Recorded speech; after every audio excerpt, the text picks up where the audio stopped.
What is up? Hopefully you guys are having a wonderful day. Back here with some RE4 Remake VR. It's been a while since I've tested out the VR on our Resident Evil 4 Remake, but we had a little Capcom spotlight today, and obviously the big one we were looking forward to is some more Resident Evil Requiem news. So let's get right into it.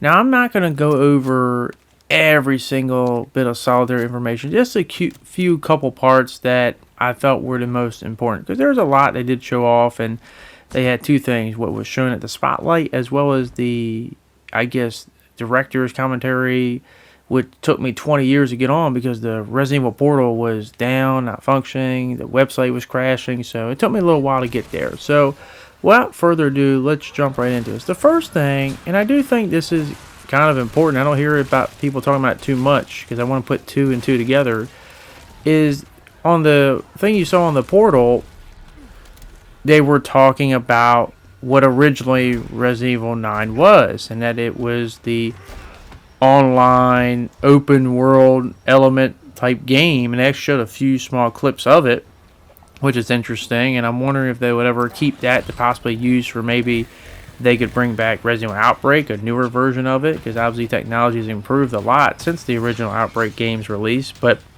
nonetheless, they said that, you know what, that's not what fans want, so we're going to get rid of it and give them what they want, the pure horror mode. Because they basically talk about how, you know, the theme of this game is going to be addicting fear, which, you know, I guess it could be addicted to fear. I mean, I'm addicted to playing survival horror games, so we'll see how that goes. But my point with the whole open world elements is a lot of people thought that might have been where the ambitious elements come for this game, because people thought that that's where the ambition is.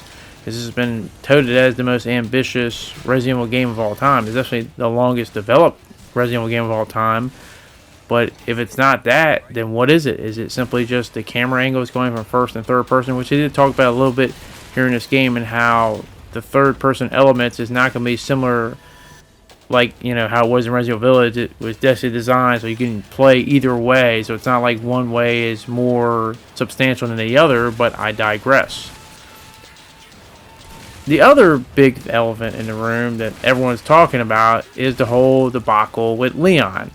So when they're talking about Grace, they were talking about how Grace is the protagonist and how she's kind of awkward, shy, and not really, you know, used to the horror environment. So she gets really scared easily. And over time throughout the game, that she'll learn to get hardened by it and overcome it. So it makes sense to be perfect elements for a new protagonist in a survival horror setting. But then they just out of the blue mentioned that Leon was originally going to be the protagonist of Resident Evil Requiem, and that now it's kind of hard for them to put him in the game because he makes horror, he's a bad fit for horror, because he doesn't get scared by a lot of things. Like, he wouldn't get scared, they said, by like a bucket falling on his head or something like that. Like, he's so used to just about anything, he'd be a bad fit for horror. Now, I've seen a lot of people come out and say, oh my goodness, that means that he, you know, Grace is the main protagonist now. You know, it's all set in stone. There is no Leon. Leon's not the main protagonist, etc., etc. Not so fast. And I want to point this out. For one, they didn't say that he's not going to be in the game. That's one.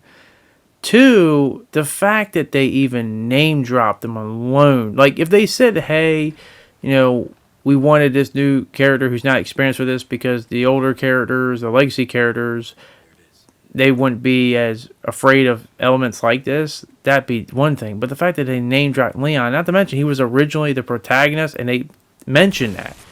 You know, they legitly mentioned that. They didn't mention it was him or Jill or Chris or whoever. They said him, and then they keep mentioning his name.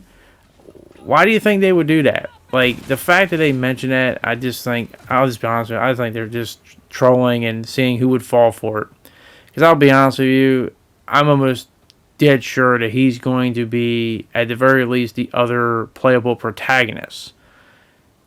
But I want to bring in another element, because the more I hear about this game and the more stuff gets revealed about it, the more I kind of get more worried about it. because I want to bring up a certain individual who is no stranger to the Resident Evil community, for good and for worse. Some people like his information, and he has been right as of late, so I can't fault him for that. But that is Resident Evil's most notable leaker slash rumor guy, Dust Golem. And don't ask me, I don't know why this window did not break either. Whatever, game physics, I guess. But Dust Golem has been right on a lot of things for Resident Evil Requiem in terms of when it was revealed and information on it. But there's one post he made back at the Summer Games Fest, and I want to bring this up here because a lot of people are now under the assumption that believe Leon is in the game, that he's going to have a similar role as Chris, where he's in a small part.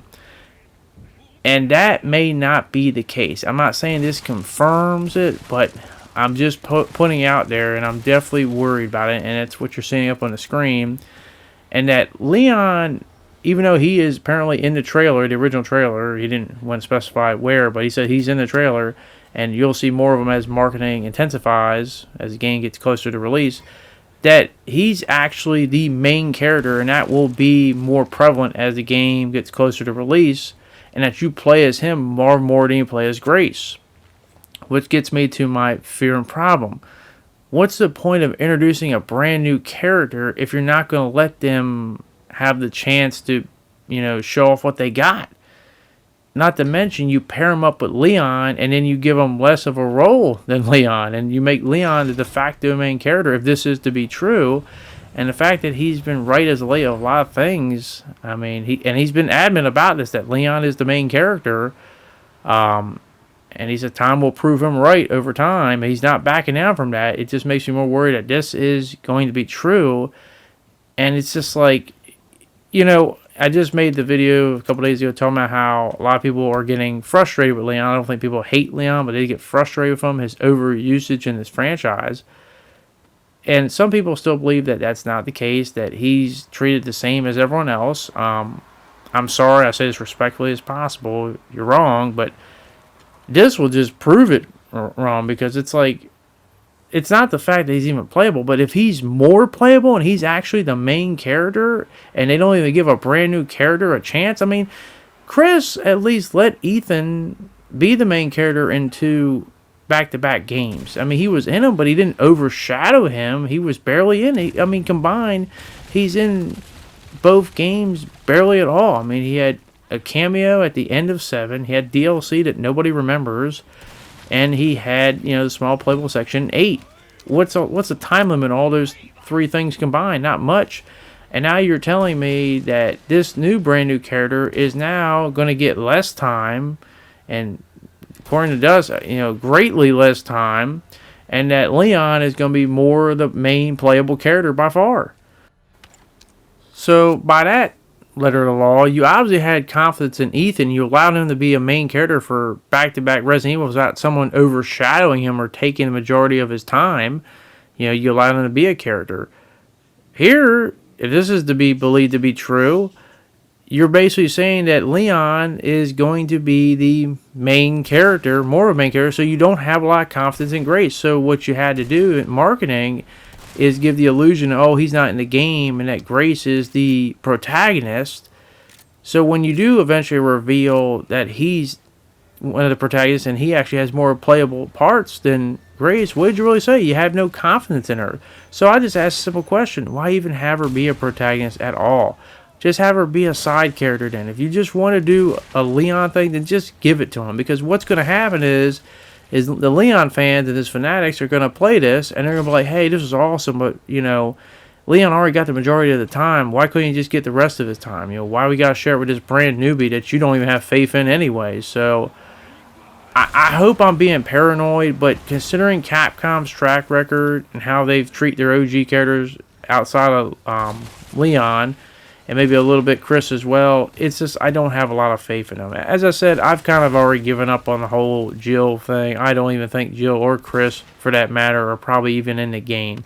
Maybe I'm wrong. Maybe they're doing a great job of hiding it, but I haven't heard anything about them possibly being in it in a meaningful and effective way. I'm just now worried that this is just going to be a Leon game with the illusion that it's going to have Grace in it, but she's not going to have as effective parts as Leon. and that she's going to get the residual hatred because you know what happens when it comes to Leon and his fan base. If he ain't first, there's a problem. And unfortunately, Grace is caught in the crossfire. So hopefully I made that clear to you. As I said, maybe Dustin's right, maybe he's wrong, but he's been right about a lot of things in Requiem recently, so it's got me very worried. But that is my opinion. I want to hear your guys' opinion. What do you feel about the whole Leon situation going on here? Do you believe he's in the game and Capcom is trolling us, or he's really not? And do you believe in Dustin that, hey, he actually is more of a playable character than Grace? Let me know down in the comment section down below. But thank you very much for watching, and hopefully I can see you guys back in the next one. Thanks, and I'll see you all later. Peace.